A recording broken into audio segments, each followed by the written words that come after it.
Hi and welcome to this week's episode of North London TV. I'm Roseanne and this is Steve.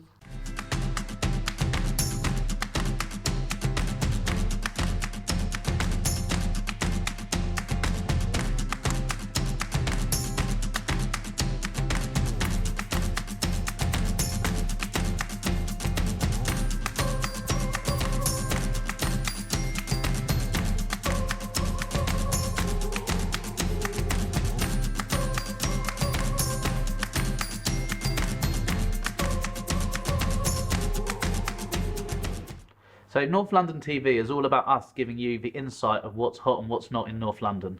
We both grew up, have families, live and work in North London. And coming up on this week's show, our big interview this week is with Rabbi Feldman from Bushey Synagogue. Next up, we have our property advice piece with Steve talking this week about lettings. For our lifestyle section this week, we're visiting Susan at Cakes of Goodtaste. And on our market update, we'll be talking about Millhill. For our big interview this week, Steve went along and spoke to Rabbi Feldman from Bushey Synagogue.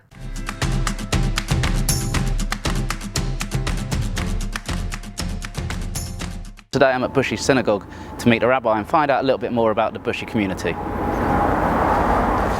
So could you tell me a little bit about the community in Bushey? Is it growing? What sort of people are joining the community? Just tell me a little bit about that. Well, we'd like to think that Bushey United Synagogue is the Jewish hub, the Jewish center of our entire community, the entire village area. And this is really important to us. We'd like to think that all the Jewish individuals, families that live in the area recognize that this is the center.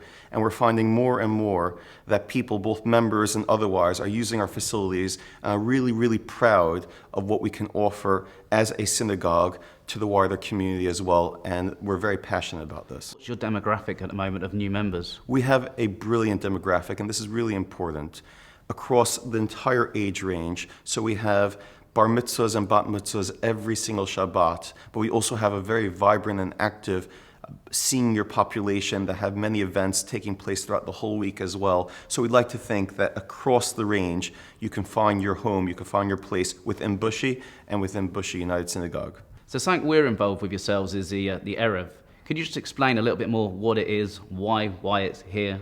Most people think of a synagogue and a Jewish community in terms of bricks and mortar, the building that we're in right now. But actually, it takes a lot more to make a Jewish community. The Erev is one of the mechanisms that allow comfortably people to live in a Jewish area, because many of the restrictions that you can have for a traditional Jew on the Sabbath would prevent people from being able to enjoy time together. They can't carry on the roads. They're not able to use push cars, or for the elderly to have wheelchairs. An Erev which encloses an area, it can't really be noticed. But by enclosing that area, it enables people to enjoy the Sabbath to the fullest, which of course is so important for a vibrant and active Jewish community. And what actually is it? Is it bricks? Is it a wall? What actually physically is it? Okay, it is a perimeter which has a complete line. Most of the perimeter is made up of hedges, natural homes, some fencing. However, there are at some places a bit of wire which go along, really an invisible wire. You can't really see it, but it's there just to have an enclosed area so that it's Sabbath friendly. And since you've had that in the area, have you seen more members joining?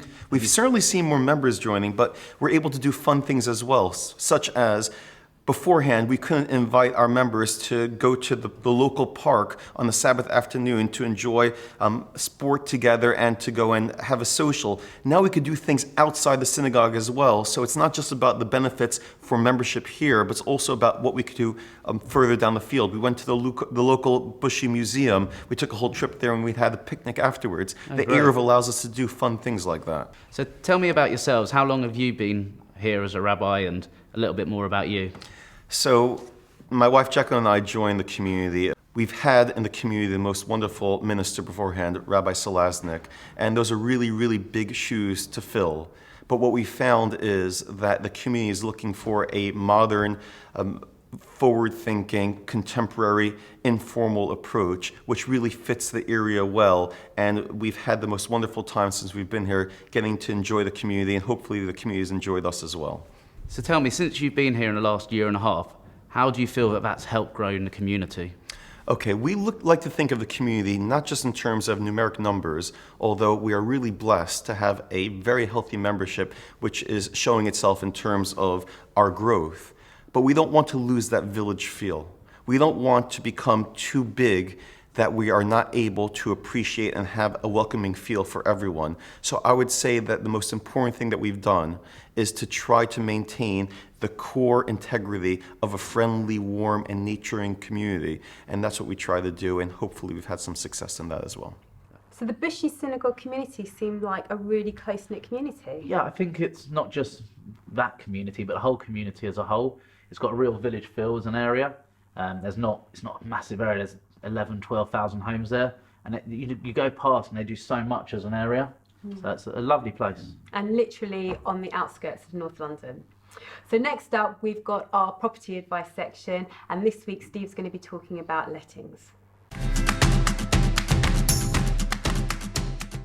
So a lot of people have been asking me about the tenant fee ban. So the basis of that is it came in on the 1st of June, and it just means estate agents can't charge tenants anything. So no inventory costs anymore, no admin fees, no referencing fees, no extra fees. So obviously this is quite a good thing for tenants, which means they're going to have, when moving into property, an average £200-300 extra in their pockets, which might mean that a tenant who was looking at a 1-bedroom could now afford a 2-bedroom. Obviously for agents, they're losing out on that money, and what you'll probably find is they'll put their rates up slightly to their landlords. But what I think will come from it in the long run is that you'll have a better quality professional estate agent, and not an agent just trying to make a little bit of money here and a little bit of money there. So an agent may charge you an extra 1%, but over the course of a year, maybe that's an extra £100-200, where maybe you charge your tenants an extra £10 or £15 a month. But it's nothing drastic that's going to kill anyone. What it will do is affect the rogue agents out there who are charging £400-500 a time. And if we can get them out of the business, it's only good for landlords, good for tenants, and even us as agents, it's going to be good for everyone. So as much as everyone's panicking and dramatising about it, the reality is it will be good for everyone, and it will, most importantly, it will be good for our industry. That was really good. You're really up to date with your legal knowledge on There's lettings. so much to know now on lettings. It's a scary business. Seems but like a minefield. it's crazy, but if you use the right people and use the right agents, then generally okay. And the one thing I would add with lettings is if you look after your tenants will generally look after you. You really need to spend a bit of time, energy and money on them, and generally you have less problems. And next up, we're going to be visiting Cakes of Good Taste in Bushy. We sent our man on the ground again, Joe, to have a chat with them down there. I'm here outside Cakes of Good Taste, one of the most amazing displays, or one of the most amazing windows displays you'll see on the high street, to meet Susan and find out a little bit more about her business. So how long have you been in business here in Bushy? Well, Cakes of Good Taste has been here as a store for about 18 years. It's changed hands a number of times. And I took over the business about 1.5 years ago, and it's been completely refurbished, modernised. It's light and bright. So I think we're a bit of a hidden gem. Yeah. We're a cake hub, so we're doing bespoke cakes for the local trade. We're now doing a training school where adults and children can come and learn to do cake decorating. We do courses right from dip your toe in the water, a couple of hours beginners courses, right through to professional training courses. And we also do wedding cakes. Wedding cakes is almost like a very special part of the business. Like these ones we've got in behind us here? Like the ones we've got behind. And again, we do anything from simple wedding cakes right up to high-end designed.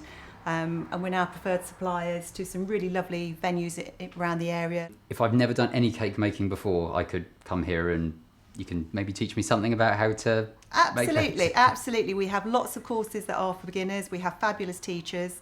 Some of the teachers are in-house teachers, so I do some teaching. Mm-hmm. I have a lady who's downstairs, Lee Machetta. She teaches all my professional courses, is absolutely brilliant.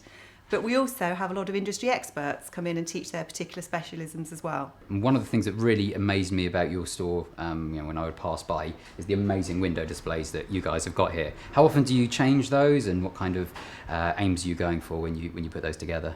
So we change them seasonally, or we've got particular events, or it could just be that there's something that's on trend, be it flamingos, llamas, whatever it is that's out there in the market. We suddenly might go, ooh, let's do a unicorn window, or let's and we almost have a bit of a mixture. We have a bit of mixture here, and these couple of things that you can see, these are actually our children's modelling classes. So over the summer, during August, we'll be teaching children 3-hour classes, and these are just examples. So we've got the cupcake classes with the tropical flamingos, and we've got our little friend here, Nigel the narwhal, which is a sugar modelling class, which is my little favourite. Cheers, Nigel. Yeah, it's a good effort. And once you come in here, the smell is absolutely amazing. So yeah, you definitely know you're in a really cool cake shop. So, okay, well, thank you very much for your time. Thank you.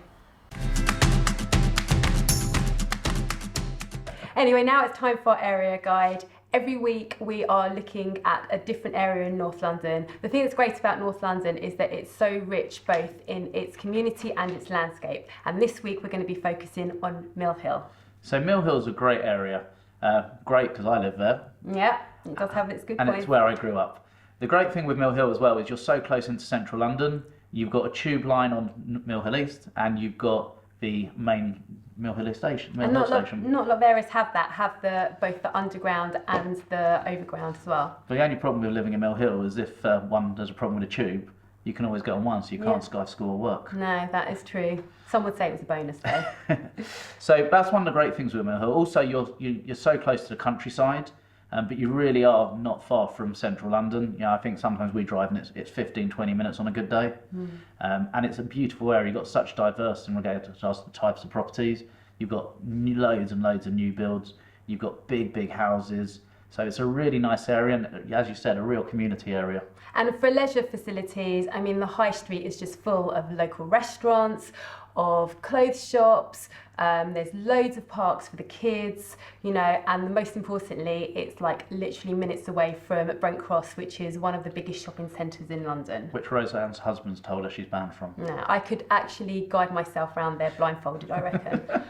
But anyway, it's also, as you're going back to properties, you know, there's so much to offer around there. Yeah, the great thing with Millhill is, although it feels like a big area because it's wide in regards to distance, there's only 11,000 homes. And with those 11,000, you've got 7,000 houses and then 2,000 odd conversions and then 2,000 purpose-built.